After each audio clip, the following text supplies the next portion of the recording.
Kembali lagi bersama aku Tio di channel Tio Hussein. Kali ini kita akan membahas tentang Kamen Rider Gabu episode ke-37. Tapi sebelum kita mulai ke videonya, seperti biasalah ya kan, kita intro dulu. AM to the PM, PM to the AM. If I quit your PM, I still rock Mercedes home. If I quit this season, I still be the greatest. Gimana jadinya kalau musuh yang pernah menghancurkan hidup arek-arek tiba-tiba balik lagi? Tapi sekarang jadi orang baik. Itulah yang dialami Bang Yanto di episode ke-37 Kamen Rider Gabu yang berjudul Aku Tak Pernah Lupa. Episode ini bukan cuma soal pertarungan, tapi juga penuh drama emosional, konflik masa lalu, dan perjuangan buat masa depan yang lebih baik. Yuk kita bahas lebih dalam lagi.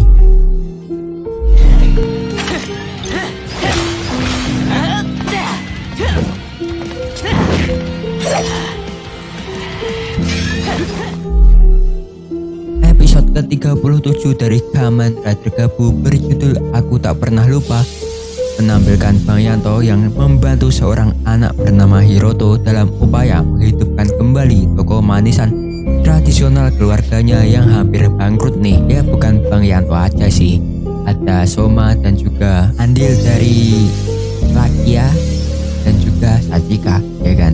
Hiroto meminta bantuan kepada tim Habib Are yang kemudian mengunjungi toko tersebut dan bertemu dengan Rena, ibu Hiroto, serta Kenji, seorang pembuat manisan dengan masa lalu yang kelam nih.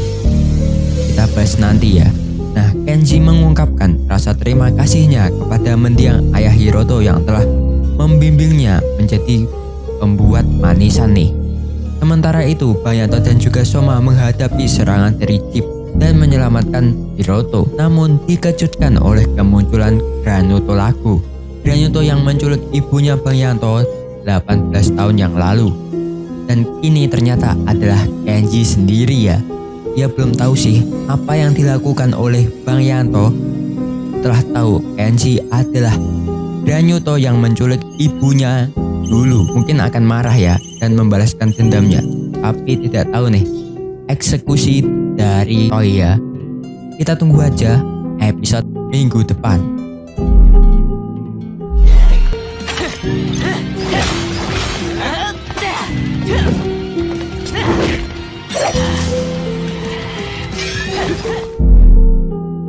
Dalam episode ini Bang Yanto nggak cuma jadi penyelamat kayak biasanya, tapi juga dihantam secara emosional ketika harus mengetahui identitas dari Granuto Laku.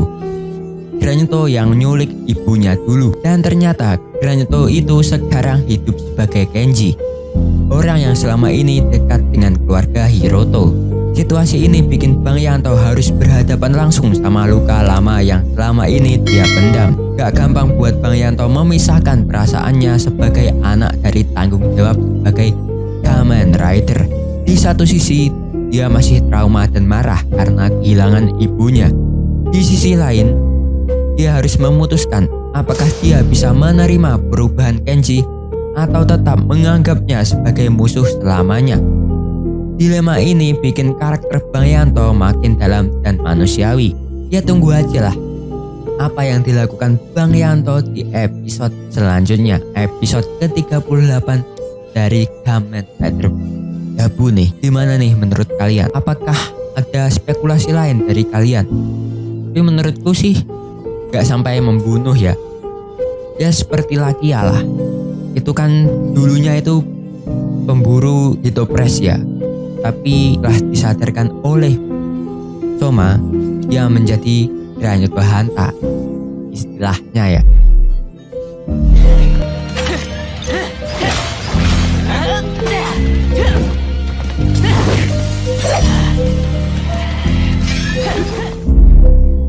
Kenji, pembuat manisan di toko Hiroto ya, punya sejarah yang kelam banget. Karena dulunya dia adalah Granuto Laku. Tapi alih-alih tetap jadi penjahat, Kenji justru berterima kasih kepada ayah Hiroto yang pernah menyelamatkan dan membimbingnya. Ini jadi titik balik hidup Kenji yang sebelumnya hidup dalam kegelapan. Perubahan Kenji dari sosok antagonis ke karakter yang sekarang punya nilai dan kontribusi positif. Bikin ceritanya terasa penuh harapan. Dia adalah simbol bahwa seseorang bisa berubah. Bahkan dari latar belakang yang paling buruk sekalipun. Episode ini nggak cuma soal aksi, tapi juga soal penebusan dosa. Dan di sini apakah Bang Yanto akan memaafkan Granito Lago atau si Kenji ini yang telah menculik ibunya dulu? Kita tunggu aja perasaan atau emosi Bang Yanto di episode selanjutnya.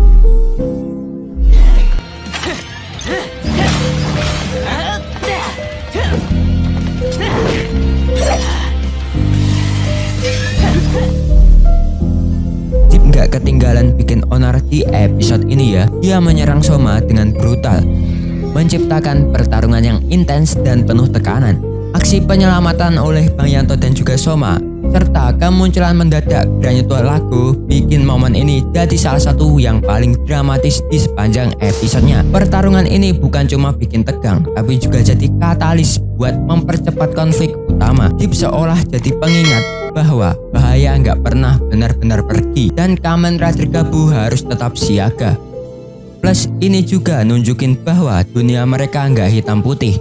Kadang yang jahat bisa berubah dan yang baik tetap harus waspada. Oh ya, jadi kemarin Deep memberitahu Soma tentang keberadaan Rango itu bukan ingin Rango mati ya, tapi ingin si Akagabu atau Soma ini yang mati. Tapi kebenarannya Rango yang mati nih. Dan Tante Glota sendiri menyalahkan Chip atas semua ini. Sebab apa? Sebab Tante Glota ini mengira Chip yang ingin Rango mati ya.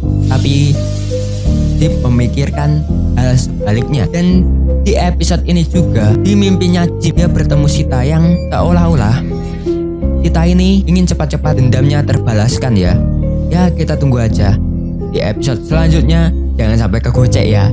Kalau episode selanjutnya ada kemunculan Kamen Rider Peter Gabu bagi-bagi stick.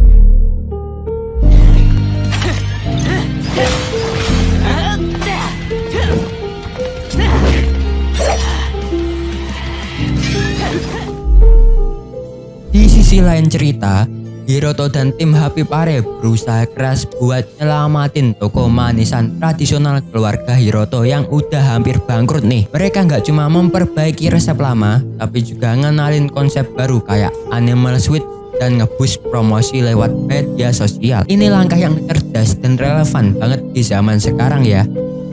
Usaha mereka nunjukin bahwa semangat kerja bareng dan kreativitas bisa jadi penyelamat bisnis kecil ya.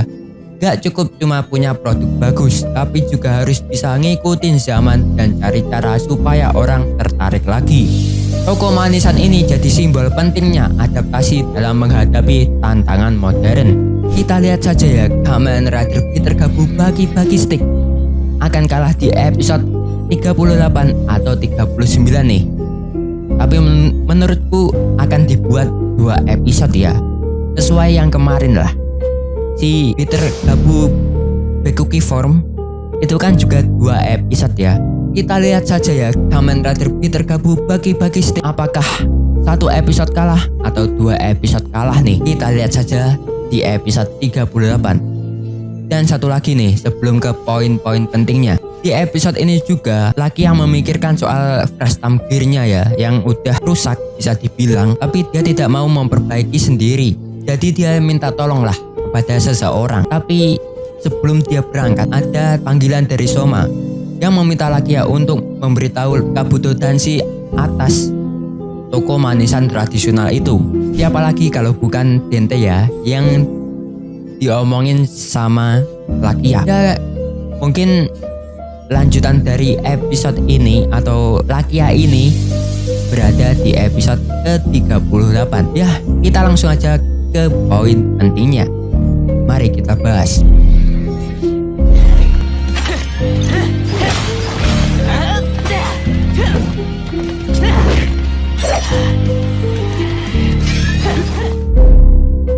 Lewat kisah Kenji, episode ini nunjukin bahwa pengampunan itu nggak cuma buat orang lain, tapi juga buat diri sendiri. Kenji yang dulunya hidup sebagai makhluk jahat atau Granuto jahat sekarang bisa berkontribusi positif. Tapi tentu gak semudah itu.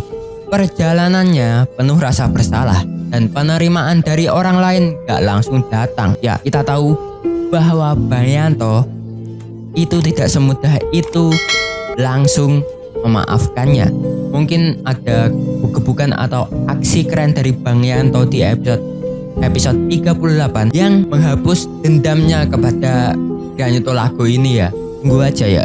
Mungkin tonjokan maut atau dia memaafkannya langsung. Ya, kita tunggu aja di episode 38. Karena di previewnya aja kita bisa lihat kalau Bang Yanto ini emosinya agak naik turun. Terutama semenjak dia tahu identitas dari pembunuh ibunya atau yang menculik ibunya ya.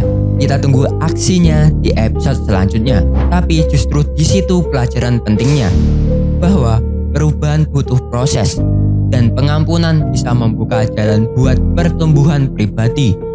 Ini pesan yang kuat banget, apalagi di tengah cerita yang penuh konflik dan drama. Aku nggak tahu sih Bang Yanto akan memaafkan secara lapang ataupun tidak. Tapi kayaknya kayak Soma dulu deh, yang dia butuh tenang dulu dan baru memaafkannya. Kalau pendapatku sih begitu ya.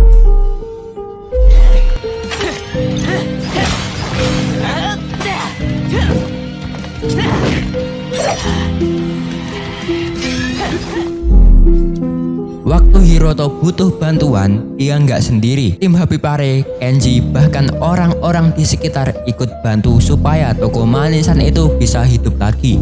Ya ini sekalian, Soma meminta saran kepada toko yang sering dia beli kepada orangnya ya, bukan ke tokonya. Ya pemilik toko sih bilang kalau dia itu sering main di situ, di sekitaran tokonya, dan dia memilih untuk meneruskan penjualan atau meneruskan tokonya ya. Jadi orang ini bukan pemilik utama, yaitu hanya penerus. Ya, kita tidak tahu apakah dia anaknya atau orang lain yang sering main di situ. Nah, semakin lama nih orang semakin ada pengaruhnya ke cerita Gabu ya. Kita tunggu aja apakah orang ini adalah Granuto juga yang sudah tobat seperti Kenji dan juga lagi ya, ataupun manusia biasa. Nah, kolaborasi mereka ngebuktiin bahwa komunitas itu punya peran besar dalam menyelamatkan sesuatu yang nyaris hilang. Pesan ini relevan banget, apalagi di masa sekarang, di mana solidaritas sering tergerus sama individualisme. Episode ini ngajak kita buat lebih peduli dan terlibat sama lingkungan sekitar. Karena kadang dukungan kecil bisa bawa dampak besar nih.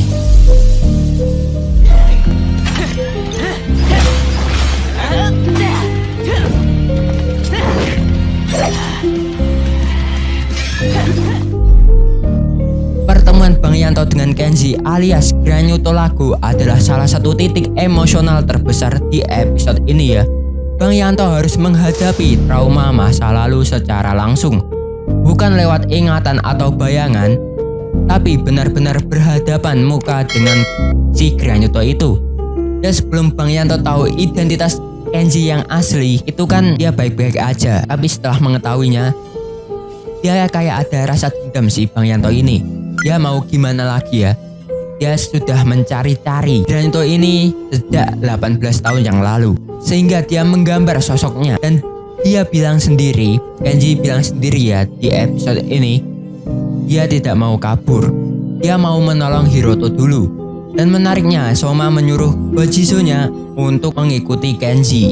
Itu supaya jaga-jaga ya. Tapi menurutku sih, Kenji itu memegang omongannya kalau dia tidak mau kabur ya. Dia mau gimana lagi? Kenji harus membuka identitasnya karena Hiroto yang mau ketiban bata pak. Itu mau gak mau dia membuka mimikinya. Dan meskipun sulit bagi Bang Yanto, mungkin Bang Yanto mulai mencoba memahaminya. Tapi tidak semudah itu ya. Ya ini nunjukin bahwa menghadapi masa lalu itu bagian penting dari proses penyembuhan. Arek-arek gak bisa terus-terusan lari dari trauma. Arek-arek harus berani berdiri dan hadapi itu supaya bisa move on ya. Ya seperti kataku tadi ya, mungkin Bang Yanto akan memaafkan si Granyoto Lago ini, tapi mungkin sedikit lama lah prosesnya, seperti dia dengan Soma dulu ya.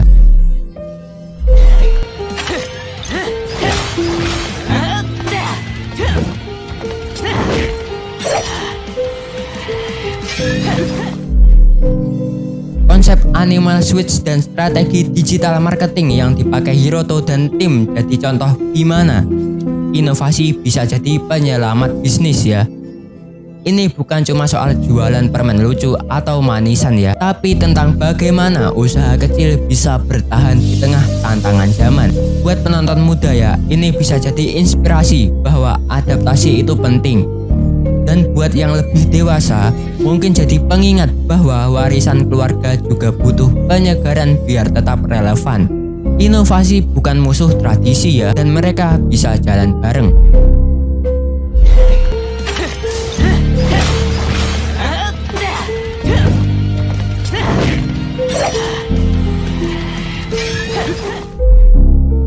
Episode ke-37 dari Kamen Rider Gabu menggabungkan elemen aksi, drama, dan pembelajaran hidup dalam cerita yang mendalam. Dengan menyoroti tema pengampunan, pentingnya komunitas, dan inovasi, episode ini memberikan pesan bahwa perubahan positif dimungkinkan melalui kerjasama dan keberanian menghadapi masa lalu. Dan yang bikin episode ini makin keren adalah gak semua hal harus diselesaikan lewat pertarungan. Kadang keberanian terbesar justru muncul saat kita berani membuka hati dan menghadapi rasa sakit yang udah lama kita simpan. Di ending ini ya, maksudnya tuh keren banget pak. Ya Kenji atau Granyoto Lago kan bilang ya, aku tidak mau kabur, tapi aku ingin menyelamatkan Hiroto dulu. Urusan tentang Bang Yanto atau yang lainnya urusan nantilah. Menurutku sih Kenji ini itu keren banget ya. Dia tidak mau kabur atas apa yang dia lakukan. Ya kita tunggu aja episode ke-38 tentang cerita dari Bang Yanto dan juga Kenji atau Granyoto Lago ini ya. Tapi sejauh ini, apa teori kalian atau pendapat kalian tentang penembusan dosa atau sifat dari Kenji ini yang berubah total dari pemburu Hitopress atau Dark Snake ya, menjadi Granyoto yang baik hati?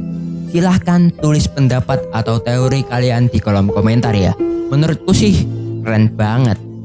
Dan apalagi dia ingin membicarakan tentang dia menculik ibunya Bang Yanto di episode ke-38 ya. Kita tunggu aja nih. Kita tunggu aja. Awas nih kegocek ya. Tahu foto ini? Ya kalau kalian sudah tahu jangan hujat aku lah. Karena aku sudah tahu kalau yang menjadi Peter Gabu bagi-bagi stick adalah tips Daldak ya. Kita tunggu aja yang aku katakan tadi. Dia satu episode kalah atau 2 episode baru kalah nih. Polanya sudah tahu lah ya kan. Toy sempat mau ngegocek kita ya di preview atau sinopsisnya. Itu kan diberi gambar yang menunjukkan bahwa Nyef memegang Boshizo bagi-bagi stick lah ya kan. Jangan kegocek ya. Jangan nih. Ya segitu dulu untuk video kali ini. Jangan lupa subscribe agar kalian tidak ketinggalan video terbaru dari channel ini. Like kalau kalian suka, dislike kalau kalian jelek, dan share video ini. Follow aku yang ada di sini.